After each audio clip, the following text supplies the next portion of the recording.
Ici, nous allons apprendre à résoudre une équation fractionnaire et voici la méthode. Il faut, pour commencer, écrire les conditions d'existence. Il faut factoriser tous les dénominateurs. Il faut réduire tous les termes de l'équation au même dénominateur en prenant le dénominateur le plus simple possible. Ensuite, nous pourrons supprimer les dénominateurs, résoudre l'équation qui reste. Nous vérifierons à l'aide des conditions d'existence que les solutions que nous obtenons ne doivent pas être rejetées et nous écrivons l'ensemble des solutions.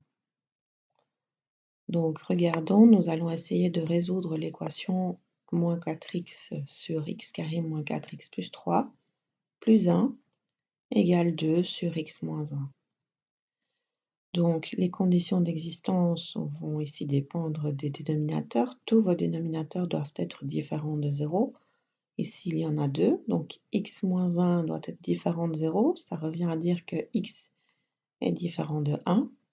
Et pour le deuxième, x carré moins 4x plus 3 doit être différent de 0. Alors, pour ça, nous allons calculer les zéros et nous allons interdire leur valeur. Donc, pour calculer les zéros, je calcule le delta. Donc ici, le a vaut 1, le b vaut moins 4 et le c vaut 3. Donc le delta vaut b carré moins 4ac, 16 moins 4 fois 1 fois 3. Donc ça donne 4. Et les zéros sont moins b plus ou moins racine de delta sur 2a, donc 4 plus ou moins racine de 4, donc 2, sur 2 fois 1. Donc on trouve d'une part 3 et d'autre part 1. Et ce sont donc les valeurs que nous rejetons puisque notre dénominateur ne peut pas valoir 0. Donc x va être différent de 3 et différent de 1. Et si on remet tout ensemble, donc on avait une première ici condition qui menait à x différent de 1. Et là, x doit être différent de 3 et différent de 1.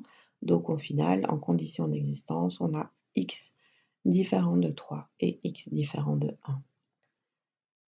C'était la première étape. Alors, on va pouvoir réécrire tous nos dénominateurs de façon factorisée. Donc, celui-ci l'est déjà.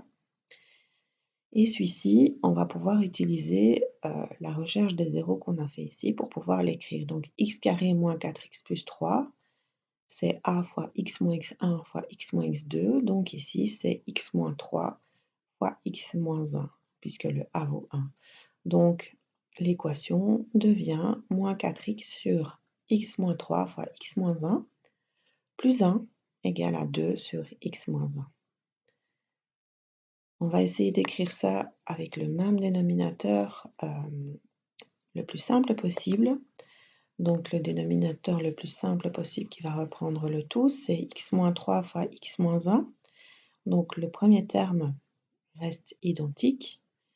Le plus 1, on va vouloir le mettre sur x moins 3 fois x moins 1. Donc il faut évidemment le multiplier par x moins 3 fois x moins 1. Et celui-ci était déjà sur x moins 1. Donc il va falloir le mettre sur x moins 1 fois x moins 3. Donc il faut multiplier numérateur et dénominateur par x moins 3. Donc vous avez un dénominateur commun cette fois-ci. Une fois qu'on a un dénominateur commun, on va pouvoir supprimer les dénominateurs et ne réécrire que ce qui se passe ici. Donc moins 4x plus x moins 3 fois x moins 1 égale à 2 fois x moins 3. Alors s'ensuit une étape de calcul. Donc on va recalculer tout ceci, on va développer tout. Donc moins 4x, alors plus x carré, moins 3x, moins x, plus 3, égale à 2x, moins 6. Alors on place tout du même côté, donc on a x carré qui reste seul. On avait déjà du moins 4x, moins 3x, moins x, et on vient rajouter un moins 2x, donc on en a moins 10x. Et au niveau des termes indépendants, on avait 3, et on vient rajouter 6 pour faire passer ce moins 6 de l'autre côté, donc ça fait 9, égale à 0. Alors si vous avez besoin d'étapes intermédiaires, vous n'hésitez pas à les faire, hein, mais ici on commence à aller un peu plus vite. Et donc on a une équation du deuxième degré, donc ça on est habitué. Maintenant on va pouvoir calculer le delta. Alors le a vaut 1, le b vaut moins 10 et le c vaut 9, donc b carré moins 4ac. 100 moins 4 fois 1 fois 9, donc 100 moins 36, ça nous donne 64. Et donc x1, x2, 10 plus ou moins la racine de 64, donc plus ou moins 8, sur 2a sur 2. Donc d'une part, on a 9 et d'autre part, si on calcule bien, on a 1.